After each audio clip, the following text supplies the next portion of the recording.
Greetings, Mark Ronnie. We're going to be looking at how we can add column right here in this Microsoft Word document here.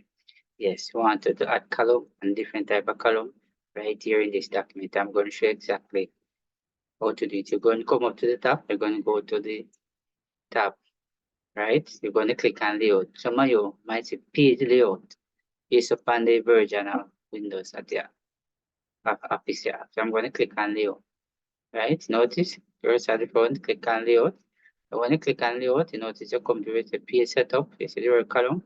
If I click on the column, you notice right here, it shows you 2 columns. You notice, give me 2 right here. If I go back to the column again, it gives a 3. Notice, give me 3 right here. And if I go back to the column, it's a left. You notice, the greater portion is to the right.